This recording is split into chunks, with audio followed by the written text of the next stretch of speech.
Hi friends, ಎಲ್ಲರಿಗೂ ನಮಸ್ತೆ. YouTube ಚಾನಲ್ನಲ್ಲಿ ಇದು ನನ್ನ ಮೊದಲನೇ ವಿಡಿಯೋ. ಈ ವಿಡಿಯೋದಲ್ಲಿ ನಾನು ನನ್ನ ಬಗ್ಗೆ ಕಿರು ಪರಿಚಯ ಮಾಡ್ಕೊಳ್ತಾ ಇದ್ದೀನಿ ಅಷ್ಟೇ. ನನ್ನ ಹೆಸರು ಪಲ್ಲವಿ ಅಂತ, ಹಸ್ಬೆಂಡ್ ಹೆಸರು ಪುನೀತ್ ಕುಮಾರ್. ಇಬ್ಬರು ಮಕ್ಕಳು ಇದ್ದಾರೆ ನನಗೆ. ಈ ಚಾನಲ್ನಲ್ಲಿ ನೀವು ಏನು ಎಕ್ಸ್ಪೆಕ್ಟ್ ಮಾಡ್ಬೋದು ಅಂತ ಹೇಳಿದ್ರೆ, ಡೈಲಿ ಮಾರ್ನಿಂಗ್ ರುಟೀನ್, ಇಬ್ಬರು ಮಕ್ಕಳನ್ನ ಬಿಟ್ಕೊಂಡು ಹೇಗೆ ಮಾರ್ನಿಂಗ್ ರುಟೀನ್ ಇರುತ್ತೆ ಅನ್ನೋದ್ರ ಬಗ್ಗೆ ಅಪ್ಲೋಡ್ ಮಾಡ್ತೀನಿ.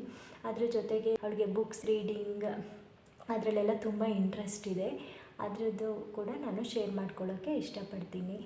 ನಾನು ತುಂಬ ದಿನಗಳಿಂದ ಅಂದರೆ ತುಂಬ ವರ್ಷಗಳಿಂದನೇ ಯೂಟ್ಯೂಬಲ್ಲಿ ಒಂದು ಚಾನಲ್ ಓಪನ್ ಮಾಡಬೇಕು, ವೀಡಿಯೋಸ್ನೆಲ್ಲ ಅಪ್ಲೋಡ್ ಮಾಡಬೇಕು ಅಂತ ಅಂದ್ಕೊಂಡಿದ್ದೆ. ಆದರೆ ಮಾಡಿರಲಿಲ್ಲ. ರೆಸ್ಪಾನ್ಸ್ ಯಾವ ಥರ ಸಿಗುತ್ತೆ, ಪಾಸಿಟಿವ್ ಕಮೆಂಟ್ಸ್ ಇರುತ್ತೋ ಇಲ್ವೋ ಅಂತ ಯೋಚನೆ ಮಾಡಿಕೊಂಡು ಸುಮ್ಮನಾಗಿದ್ದೆ. ಬಟ್ ಇವಾಗ ಸುಮ್ಮನೆ ಇರೋದಕ್ಕಿಂತ ಏನಾದರೂ ಮಾಡೋದು ಬೆಟರ್ ಅಲ್ವಾ ಅಂತ ಅನ್ನಿಸ್ತು. ಸೊ ಚಾನಲ್ ಓಪನ್ ಮಾಡಿದ್ದೀನಿ ಆಲ್ರೆಡಿ. ಕೆಲವೊಂದು ನನ್ನ ಮಗಳದ್ದು ಶಾರ್ಟ್ಸ್, ಡೈಲಿ ಆ್ಯಕ್ಟಿವಿಟೀಸ್ ಎಲ್ಲ ಅಪ್ಲೋಡ್ ಮಾಡಿದ್ದೀನಿ. ಪ್ಲೀಸ್ ಚೆಕ್ ಮಾಡಿ. ಅದ್ರ ಜೊತೆಗೆ ನನ್ನ ಚಾನಲ್ನ ಸಬ್ಸ್ಕ್ರೈಬ್ ಮಾಡ್ಕೊಳ್ಳಿ. ಸಬ್ಸ್ಕ್ರೈಬ್ ಮಾಡಿಕೊಂಡು ನಿಮ್ಮ ಫ್ಯಾಮಿಲಿಗೆ ವಿಡಿಯೋನ ಶೇರ್ ಮಾಡಿ. ಹೀಗೆ ನನಗೆ ಪ್ಲೀಸ್ ಸಪೋರ್ಟ್ ಮಾಡಿ ಅಂತ ಹೇಳ್ತಾ ಇದ್ದೀನಿ. ಮುಂದಿನ ವಿಡಿಯೋದಲ್ಲಿ ಸಿಗೋಣ. ಬಾಯ್ ಬಾಯ್.